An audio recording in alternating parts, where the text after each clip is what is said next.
الشيطان الرجيم.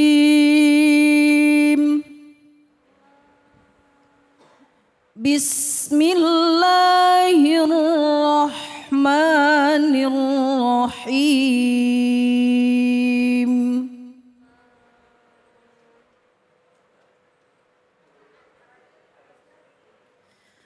فأقم وجهك للدين حنيفا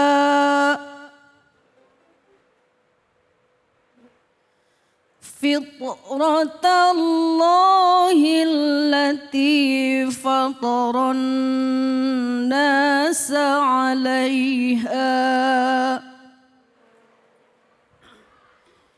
لا تبديل لخلق الله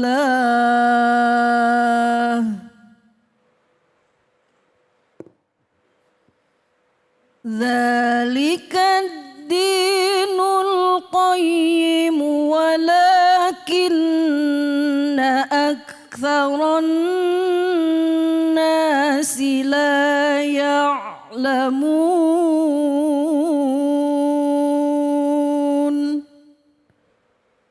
صدق الله العظيم. Sadaqallahul Azim. Dengan menyebut nama Allah yang Maha Pengasih lagi Maha Penyayang, maka hadapkanlah wajahmu dengan lurus kepada agama Islam, sesuai dengan fitrah yang Allah disebabkan Dia telah menciptakan manusia menurut fitrah itu. Tidak ada perubahan pada ciptaan Allah. Itulah agama yang lurus, tetapi kebanyakan manusia tidak mengetahui. Maha benar Allah dengan segala firman-Nya. Yang sama-sama kita dengar, sama-sama kita simak adalah pembacaan ayat suci Al-Quran surah Ar-Rum ayat ke-30. Sekarang saya akan mengajak kepada kita semua yang hadir dan juga pemirsa yang ada di rumah di hari yang berbahagia ini, hari penuh keberkahan di mana mungkin sedang berkumpul dengan keluarga. Mari sama-sama pada kesempatan kali ini kita juga menyimak kajian tafsir dari surah Ar-Rum ayat 30 bersama Habib Nabil Mursawa. Silakan Habib, fadhal. Baik, bismillahirrahmanirrahim. Assalamualaikum warahmatullahi wabarakatuh. Waalaikumsalam warahmatullahi wabarakatuh. Alhamdulillah, alladzi allafa baina qulubina fa asbahna bi ni'matihi ikhwana. Assalatu wassalam ala sayyidil mursalin wa ala ummahatil mu'minin wa ala ali baitihi at-tayyibin wa ala ashabihi al-mardiyin wa alaina wa man ittaba'ahum bi ihsan ila yaumiddin. Amin ya Allah ya rabbal alamin. Pertama kali saya ingin menyampaikan selamat Idul Fitri. Taqabbalallah minna wa minkum wa kulla am wa antum bikhair. Ja'alanallahu wa iyyakum minal a'idin ilal fitrah wal faizina bil jannah. Mohon maaf lahir dan batin. Bapak Ibu sekalian dan juga anak-anakku sekalian yang sedang menonton, ya baik yang di studio maupun yang di rumah, acara Cahaya Hati spesial Idul Fitri. Di dalam ayat yang tadi dibacakan oleh qari'ah kita, yaitu surah Ar-Rum, ya ayat yang ke-30. Surah Ar-Rum ini maknanya Ar-Rum itu adalah bangsa Romawi, ya. Dan di ayat ke-30 ini Allah katakan di sini fa'aqim wajhaka lid-dini hanifa. Kata fa'aqim dalam bentuk fi'il amr, ya. Jadi kalau bahasa kita artinya hadapkan, gitu ya. Dan di dalam tafsir dikatakan ada qaidah al-amru yadullu ala wajibin, ya. Perintah di dalam Quran itu menunjukkan hukumnya adalah wajib. Illa ma dalla dalil ala mustahabbih, kecuali ada dalil lain yang menurunkan dari wajib menjadi sunnah. Kalau tidak, hukum asalnya wajib. Aqimus shalah berarti mendirikan salat, hukumnya wajib. Wa atuz zakah berarti mengeluarkan zakat, wajib. Itu bahasa-bahasa amr, perintah di dalam Quran. Nah, maka di dalam ayat ini Allah memerintahkan apa? Bapak Ibu sekalian, anak-anakku sekalian, aqim wajhaka lid-dini hanifa.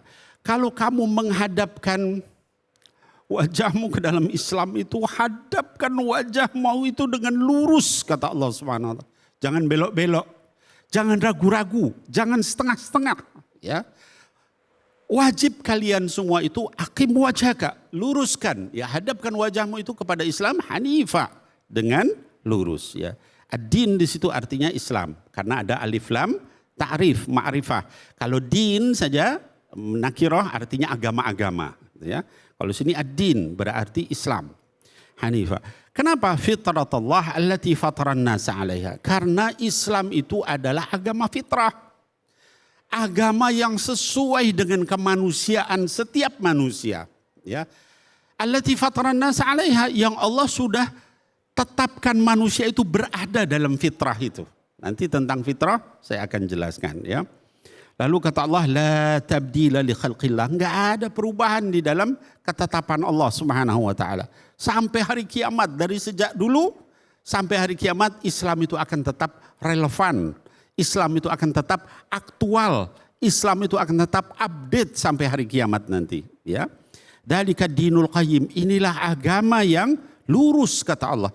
Walakinna aktsarun nas la ya'lamun. Tapi mayoritas atau sebagian manusia la ya'lamun, enggak mengerti tentang itu, ya. Nah, lalu apa makna di dalam ayat ini kaitan dengan Idul Fitri? Pertama, Idul Fitri itu asal kata bahasa Arabnya, id itu dari ada ya'udu, artinya adalah kembali. Kemudian al-fitr di situ maknan, ada dua makna. Sebagian menyatakan asal katanya adalah dari aftara yuftiru. Aftara yuftiru artinya makan. Asalnya puasa, pada hari Idul Fitri boleh makan. Kembali makan pagi, makan siang, gitu ya, makan sore. Maka Idul Fitri artinya adalah boleh makan kembali, gitu ya. Nah, kemudian itu arti yang pertama. Arti yang kedua kata para ulama adalah dari fatara yaftiru. Nah, ini jadi bahasa Arab itu satu kata bisa beberapa arti, ya. Fatara yaftiru artinya fitrah seperti di dalam ayat ini, ya. Kenapa dibilang Idul Fitri itu kita kembali kepada fitrah? Ya, fitrah dalam syariat, dalam fikih itu ada 3 makna. Pertama, fitrah Islam, ya. Kullu mauludin yuladu 'alal fitrah fa abawahu ayyuhawwidanihi aw yunassiranihi aw yumajjisani. Kata baginda Rasul sallallahu alaihi wasallam, apa setiap bayi, kullu mauludin, semua bayi lahirnya di dalam fitrah Islam. Fa abawah, kedua orang tuanya, lingkungannya, ayyuhawwidanihi, menjadikan dia menjadi orang Yahudi, au yunassiranihi, menjadikan dia Nasrani, au yumajjisani, menjadikan orang Majusi, tapi fitrahnya adalah Islam. Itu makna yang pertama. Jadi dia adalah agamanya Allah Subhanahu wa taala, ya. Yang kedua, makna Islam di situ adalah fitrah di situ artinya adalah bukan hanya Islam tapi juga suci bersih. Maka disebut Idul Fitri kembali suci, kembali bersih. Kenapa? Karena dosa-dosa kita sudah diampuni. Kata baginda Rasul SAW, al-fitratu khamsah. Yang namanya kesucian, kebersihan itu ada 5.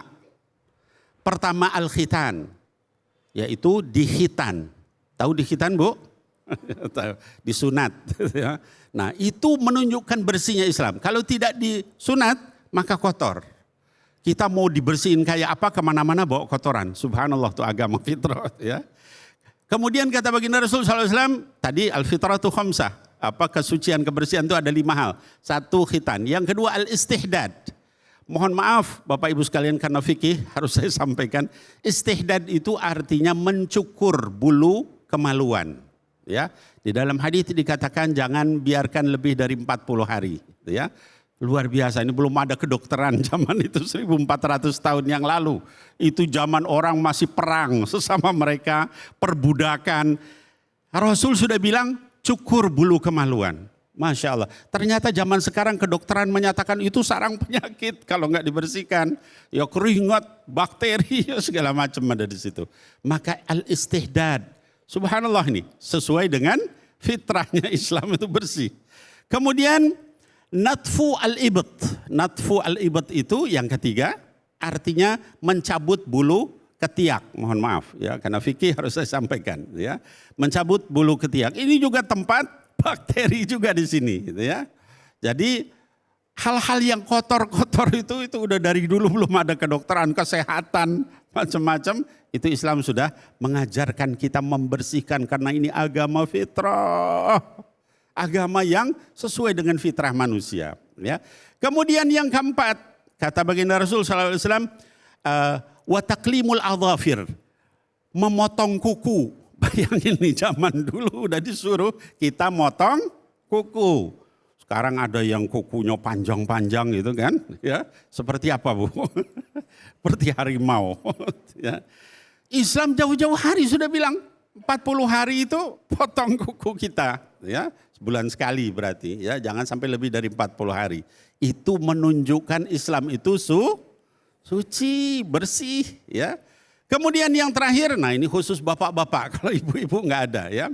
Yaitu apa? Qassu asyawarib, memotong kumis yang melewati bibir. Subhanallah, terlihat ya. Pernah nggak Bu atau punya nggak suami yang kumisnya melewati bibir? Ada Mas David. Ya, mungkin ada yang kayak begitu. Islam nggak bolehin begitu, ya. Kenapa? Kalau kumis kita melewati kumis saya misalnya melewati bibir saya, kalau saya makan apa yang terjadi? Kumisnya ikut makan. Terus nempel di sini semua gitu ya. Kalau pas nanti nyium istri, kasihan istrinya itu ya. Habis makan jengkol apalagi. Jengkolnya nempel. Tapi Bib, Afwan Bib, ya. Kalau kayak gitu katanya kalau makan siangnya makannya misalnya makan enak, makan rendang gitu. Dan ntar pas sorenya tinggal pakai nasi doang, rendangnya masih ada di sini. Masih bau rendang. Yang bekas tadi lagi. Serem. Nah, jadi ya itulah Bapak Ibu sekalian, itu menunjukkan betapa bersihnya Islam. Ya. Anda tidak paham kesehatan, ilmu kedokteran, Anda belajar Islam secara benar itu udah bersih insya Allah. Ya. Jadi tadi fitrah maknanya adalah Islam. Yang kedua maknanya suci, bersih. Yang ketiga kata para ulama adalah bersih dari dosa. Ya. Karena kenapa disebut bersih dari dosa? Orang habis Ramadan itu dosanya bersih. Dalam hadis dikatakan man shama Ramadan imanan wa ihtisaban ghufira lahu ma taqaddama min dzambi. Orang yang puasa Ramadan dengan iman dan ihtisab itu diampuni dosanya. Itu makna fitrah di dalam ayat ini. Wallahu a'lam bishawab. Alhamdulillah, terima kasih banyak Habib. Silahkan. Sama-sama. Silakan, ada yang mau bertanya, Ibu angkat tangannya dulu, saya mau lihat mana banyak yang mana. Oh banyak. Banyak ini. Silakan Ibu. Nama dan pertanyaannya. Bismillahirrahmanirrahim. Assalamualaikum warahmatullahi wabarakatuh. Waalaikumsalam warahmatullahi wabarakatuh. Nama saya Ibu Yuli dari Majelis Taklim Al-Ikhlas GPI. Saya izin numpang nanya Habib, ini tentang Hari Raya Idul Fitri. Terkadang kan Hari Raya Idul Fitri itu kan ada yang duluan dan belakangan. Terus kalau misalkan ada yang lebaran duluan itu kita masih dalam keadaan puasa. Itu hukumnya apa Habib? Maaf. Ya, baik, terima kasih banyak. Terima kasih Habib. Assalamualaikum warahmatullahi wabarakatuh. Waalaikumsalam warahmatullahi wabarakatuh. Silakan Habib. Betul. Baik, bismillahirrahmanirrahim. Rabbi syrah li sadri wa yassir li amri wahlul 'uqdatan min lisani yafqahu qawli. Jadi begini. Bapak Ibu sekalian, hadirin wal hadirat, anak-anakku sekalian, ini masalah yang akan terus mungkin sampai hari kiamat, ya. Artinya perbedaan awal Ramadan dan perbedaan akhir Ramadan, gitu ya. Lalu bagaimana kita menyikapi ini semua? Ya, di dalam hadits Bukhari wa Muslim dikatakan sumu li ru'yatihi waftiru li ru'yatihi. Puasalah kamu dengan melihat hilal awal bulan dan berbukalah, artinya Idul Fitri lah kamu dengan melihat bulan. Kata-kata li ru'yatihi itu sekarang jadi muhtamal, jadi macam-macam makna. Apa melihat di situ dengan mata saya begini? Atau dengan teropong? Atau dengan dihitung? Ya, karena ini zaman sudah sampai saat ini makin modern nih. Udah macam-macam caranya, gitu ya. Kalau misalnya kita melihat dengan mata, apa cukup satu orang? atau harus beberapa orang? Kalaupun harus beberapa orang, apakah itu cukup seluruh dunia satu kali melihat? Ya, namanya wahdatul matali, ya, atau tanawu'il matali, beda-beda. Nah, di sini dalam fikih macam-macam. Intinya adalah kita ikuti madhab yang kita yakini, ulama yang muktabarah, ya. Lalu kemudian kita hormati yang berbeda. Tidak ada salahnya.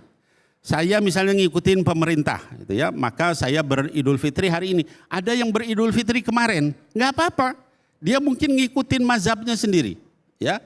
Itu dan masing-masing ada dalil. Yang salah apa? Yang salah kalau kita bertengkar karena itu, ya. Nggak masalah Bu, kalau kita misalnya ngikutin pemerintah hari ini, ada yang kemarin, oh berarti saya harusnya kemarin karena haram. Enggak, itu kemarin buat dia. Oh. Haramnya buat dia. Buat dia karena dia sudah berlebaran dulu. Karena dia sudah berlebaran dulu. Kalau kita berdasarkan mazhab dia. Kalau kita yang belum Idul Fitri nggak apa-apa. Nggak apa-apa, nggak salah. Tetap puasa. Tetap puasa. Oh. Jadi haram halal itu sesuai dengan madhabnya sendiri.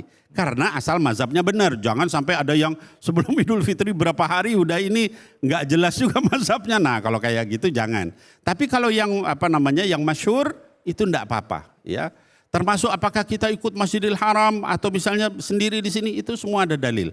Kalau saya ikut pemerintah ulil amri karena para ulama sebagian besar menyatakan demikian. Setiap negara punya ru'yahnya sendiri-sendiri, ya. Kalau di kita Kementerian Agama karena diikuti sama ormas-ormas Islam itu yang lebih kuat. Wallahu a'lamu bis-shawab. Masya Allah. Terima kasih banyak Habib. Ibu terjawab ya Bu ya. Terima kasih. Jadi kalau misalnya ada yang lebaran duluan, kita misalnya ikut pemerintah masih besoknya. Ya yang hari itu ya kita tetap puasa gitu ya Bib ya. Tetap puasa ya Bib ya, tetap puasa. Jangan ragu-ragu. Jangan ragu-ragu baru kita lebaran. Yang nggak boleh itu misalnya hari ini orang yang duluan itu lebaran, kita ikutan lebaran. Besok kita juga ikut lebaran lagi ya kan. Sholat Idnya 2 kali. Udah gitu nanti Mas David awalnya gitu juga. Mana yang belakangan ikutin. Pas berbuka mana yang duluan ikutin. Talfik namanya itu dalam fikih. Nyari yang gampang nggak boleh. Masya Allah. Tapi ini memang banyak permasalahan yang ada di masyarakat. Mudah-mudahan ini bisa menambah wawasan kita juga bahwa pada saat ada ikhtilaf, ada perbedaan, ya kita saling menghormati dan saling menghargai. Dan kalau kita memilih yang A, ya kita konsisten dengan yang A. Gitu ya Bib ya? Persis. Baik. Terima kasih banyak Habib. Nah Sama-sama. setelah ini kita akan lanjutkan lagi kajian kita di bulan yang begitu istimewa ya. Kita masuk bulan Syawal dan di hari yang istimewa yaitu Idul Fitri. Hanya di sini, di Cahaya Hati Indonesia.